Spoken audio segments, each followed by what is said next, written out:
Oke, jadi kali ini kita kedatangan game baru lagi guys. Dan dipublish tiada lain dan tiada bukan oleh Yostar Kentel. Nah, game ini, art style-nya, UI, bahkan gacanya pun juga sama kayak Blue Archive, anjrit. Like bro, ini terlalu mirip men. Buat, ya kan? Itu aja masih jauh dari Genshin cuy, walaupun konsepnya sama. Ini jujur aja sih mendekati ke titik hak cipta kalau kata gue ya. Oh ya, katanya sih ini developer langsung dari Yostar itu sendiri cuy.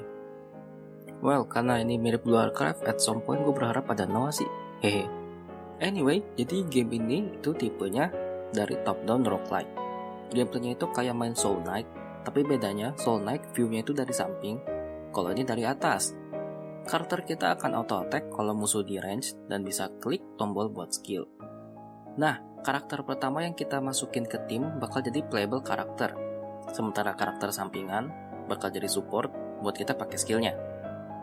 Gambaran sederhananya buat yang gak main Soul Knight itu ibaratkan kayak lu main simulator universe HSR.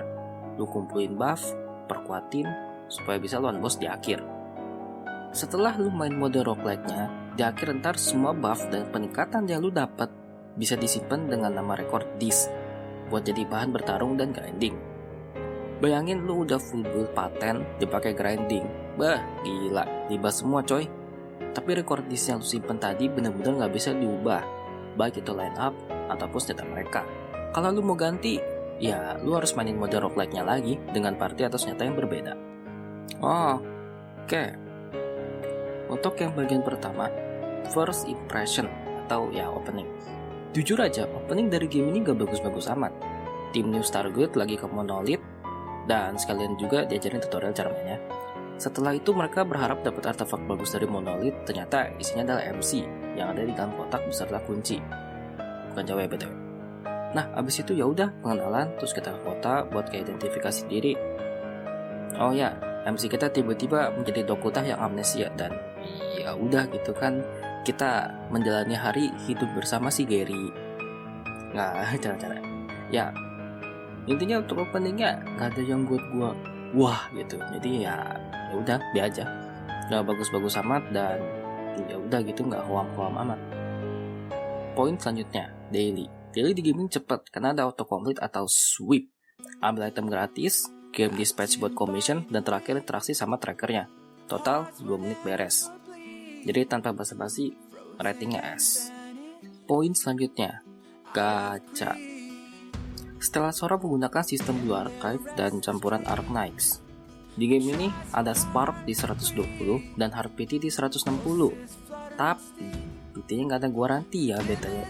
Cuma literal lu bakal dapat bintang 5 doang. Gak ada jaminan apa-apa. PT di game ini tidak waris. Sederhananya ya ini sistem tipe 2, yaitu PT tapi semu. Di Blue Archive kan kalau misalkan kita gacha ampas kan kita nyalain Arona ya. Nah di sini kita nyalain siapa ya? Lu pasti heran. Hah? Kok Spark 120? Ya karena pas lu nyentuh 120 itu lu bisa klaim karakter bannernya. Walau itu cuma sekali doang ya. Jadi ini masuk ke Spark karena nggak benar-benar nyatu dengan sistem garansi di poolnya. Untuk pendapatan dalam sehari lu dapat 100 dari daily. Dan ya udah, itu aja. Nggak ada weekly, nggak ada monthly atau apapun itu. Dan untuk satu gacanya, wah, butuh 300 bro. Lu bayangin bro, 10 pool lu dapat dari 1 bulan login, anjrit. Belum lagi Spark di 120, modar 1 tahun buat dapetin fix satu karakter doang. Dan misalnya PT juga 160 pun, wah, save 50-50 bro, menang apa kagaknya bro. Belum lagi nanti reset tiap banner. Mantap sih kata gue sih. Ini nggak tahu ya di patch depan bakal di fix, tapi ini gue review dari pas awal rilis. Jadi misalkan ada update di tengah, gue di review gue gitu kan, bakal gue tambahin. Nah di beta awalnya satu gacanya itu cuma 150, tiba-tiba jadi 300 jir. Damn, 2 kali naiknya sih. Nah yang komedinya lagi itu kalau lu cek top up itu $100, cuma dapat 56 pool gara-gara poolnya naik. Ini catatan masih yang bonus 2 kali ya. Kalau nggak ada 2 kali, itu lu top $100 cuma dapat 28 full anjrit. Like bro, bahkan well aja bakal mikir jir buat top up ini game. Di game ini ada juga bender senjata. Yes, lu bayangin, gacha udah sesulit itu, masih ada gacha senjata yang tipnya juga di 120.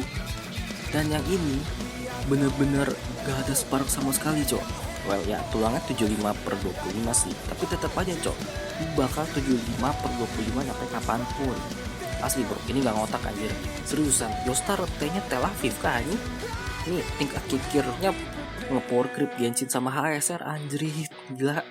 Bahkan FGO juga sungkem kali ya anjing. Well mungkin karena ini kikir brutal, gua kasih rating Yostar deh anjing. Ratingnya Y, ini itu Yahudi anjing.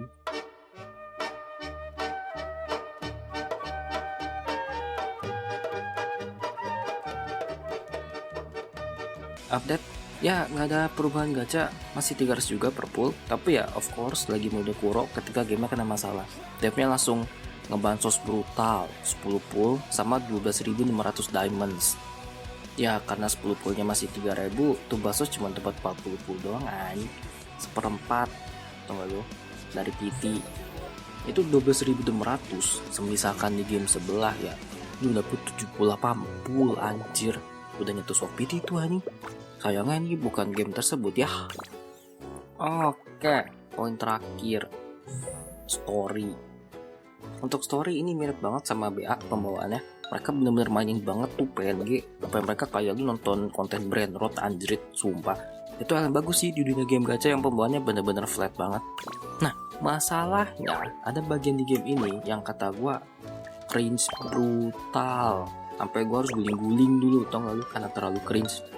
Tapi gue salut sama developernya yang memberikan rute alternatif ketika kita milih di beberapa bagian story. Bahkan bisa sampai dapat ending alternatif kalau kita tanda kutip salah pilih dialog. Untuk pilihan dialog sendiri juga didasari oleh 3 karakteristik: intuisi, analitis, dan chaotic. Sebenarnya lebih ke personality lu aja sih dalam menjawab. Dan dikasih tahu juga lu orang yang tipe gimana pas di mulai story. Untuk pembawaan gue kasih A. Sayangnya hanya di beberapa bagian story doang yang ada voice-nya. Sisanya ya teks plus PNG doang. Dan beberapa terjemahannya ada yang rada-rada gitu. Alright, bagian pentingnya udah dibahas. Sekarang gue mau perdalam review dan memberikan pendapat jujur gue. Untuk gameplay, jujur aja gue rada ngantuk sih. Walau ini roguelike, gue masih ngerasa nggak ngontrol karakter gue sama sekali. Ini ibaratkan kayak lu main BA cuy, yang bener-bener harus dipikirin ya cuma aktifin skillnya doang. Ya gue tahu itu lu harus gerakin karakter dan ya hindarin serangan gitu kan. Tapi ya udah gitu aja. Menurut gue pribadi masih kurang kerasa aksi gitu kan di dalam gamenya. At some point juga mending nyalain auto biar beres sambil ngakuin hal lain. Bahkan di mode roguelike utama juga lu dikasih tiket cuy biar auto kelarin, walau dengan syarat ya lu harus pernah kelarin dulu setidaknya sekali. Di game juga ada beberapa gimmick kayak rintangan yang harus lu geser dan beberapa pola serangan yang harus lu hindarin. Tapi iya udah gitu aja, nothing special buat gue pribadi. Di sini juga ada konten tower. Ya jujur ini lebih ke konten slop sih daripada real konten gitu. Karena tower di sini cuma baku hantam 3 menit, terus naik lagi gitu kan ke lantai selanjutnya dan seterusnya. Sebenarnya nggak masalah, tapi gue pribadi enak aja ngeliatnya. Gue ngerti game gacha perlu ekstra konten biar pemainnya gak gabut. Masalah kalau pemain casual kayak gue yang gak terlalu mikirin tower ya kurang aja gitu. Anyway, itu aja review dari gue. Jujur aja sih, ya menurut gue pribadi gak terlalu wah amat gamenya ya. Kalau suka game yang kayak Blue Archive ya gak saya cobain gitu kan. Oke. Ya, itu aja untuk review Stella Sora kali ini. Next, gue akan review CZN atau Chaos Zero.